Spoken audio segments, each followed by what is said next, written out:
Good morning, good afternoon, good evening दोस्तों। Kevin sir back from personal tutor, standard 11th history playlist आप लोग देख रहे हैं। लास्ट यूनिट है पार्ट 2 मॉडर्नाइजेशन। हम लोग कोरिया की हिस्ट्री पढ़ रहे हैं। टॉपिक जो आज मैं डिस्कस करने वाला हूँ that is continued economic growth and calls for democratisation. पाक एडमिनिस्ट्रेशन के खत्म होने के बाद में जब पाक चुंग ही को असैसिनेट किया गया था, दिसंबर 1979 में एक और मिलिट्री कूप कोरिया में होता है। स्पेसिफिकली अगर मैं कहूं तो साउथ कोरिया में। अब ये जो मिलिट्री कूप हुआ था, इस बार things were a bit different.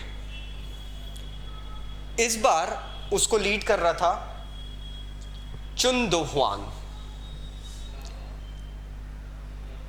मई 1980 में, लगभग 4 से 5 महीने बाद, बहुत सारी सिटीज में इस एडमिनिस्ट्रेशन के खिलाफ प्रोटेस्ट शुरू होते हैं।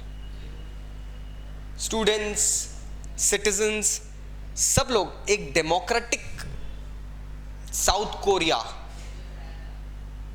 की डिमांड करने के लिए प्रोटेस्ट शुरू कर देते हैं और चुन एडमिनिस्ट्रेशन इस डिमांड को बहुत बुरे तरीके से सप्रेस करता है, दबा देता है। कोई डेमोक्रेटिक फ्रंट पे बात नहीं होने देते हैं। People were tortured, killed, and this quest for democracy was suddenly suppressed. अगर हम देखें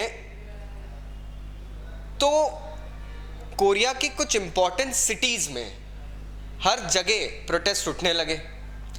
एक सिटी खास करके अगर मैं बात करूं, ग्वांजू, यहां पे लोगों ने जो ग्वांजू डेमोक्रेटाइजेशन मूवमेंट चालू करा था, फेमस है कोरियन हिस्ट्री में, वो ये था किलोगों ने हार मानने से मना कर दिया था। हम लोग नहीं अपने आप को पुट डाउन करेंगे, we will not back up, we want a democratic country. अब ठीक है, चुन के मिलिट्री ग्रुप ने इस ग्वांजू डेमोक्रेटाइजेशन मूवमेंट, जीएमडी,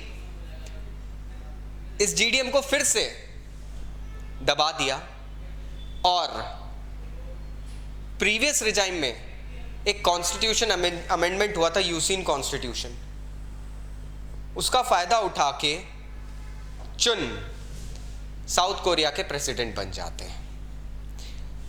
एक मिलिट्री लीडर की रिजाइम खत्म होती है, एक दूसरा मिलिट्री लीडर आता है, स्ट्रिक्ट है, वो अपनी रिजाइम शुरू करता है। अब चुन एडमिनिस्ट्रेशन जो था वो बेसिकली डेमोक्रेटिक फ्रंट पे किसी भी इन्फ्लुएंस को पनपने नहीं दे रहा था, because he had to stabilize his regime. जहां पर डिक्टेटरशिप आती, वहां पर डेमोक्रेसी का कोई सवाल ही नहीं उठता है दोस्तों। That same thing was happening here.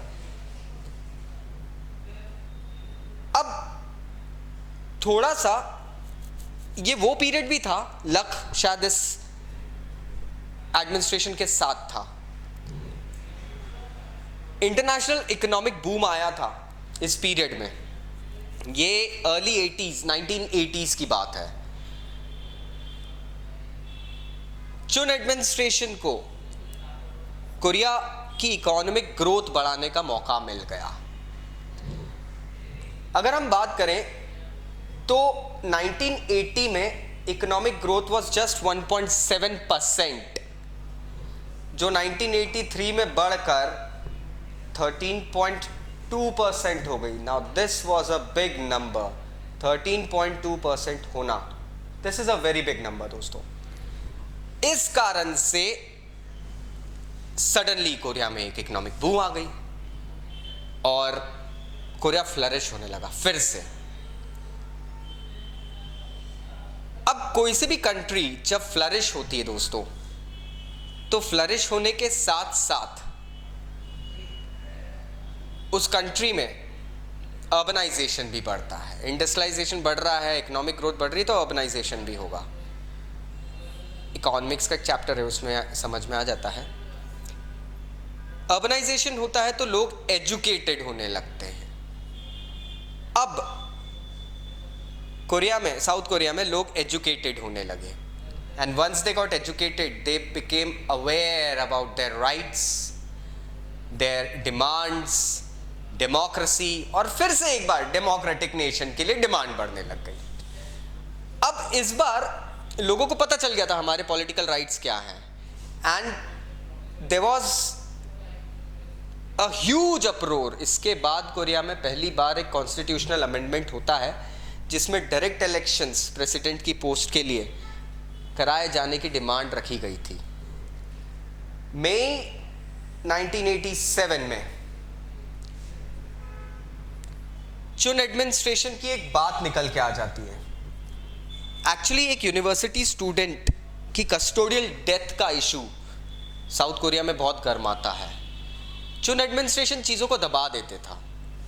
They never let anybody say anything opposite to them. इस कारण से एक स्टूडेंट की कस्टोडियल डेथ हुई थी, डेथ बाय टॉर्चर कह सकते हैं, वो मामला गर्मा गया। उसके बाद तो डेमोक्रेटाइजेशन के लिए जो स्ट्रगल शुरू होता है साउथ अफ्रीका में, that is known as June democracy movement.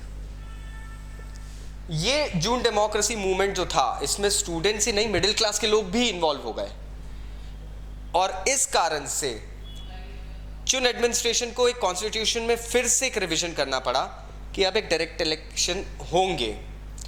और प्रोबेबली इस दौर के बाद में हम कह सकते हैं कि साउथ कोरियन डेमोक्रेसी चालू हुई। अगले वीडियो में will be going ahead and studying about the democratic era of south Korea और रादर से Korea. So please stay tune. कुछ डाउट्स अगर है तो फिर भी नीचे कमेंट बॉक्स से कमेंट करना मत भूलना। This is Kevin sir signing off. Thank you very much for showing appreciation my friends. Take care, bye bye.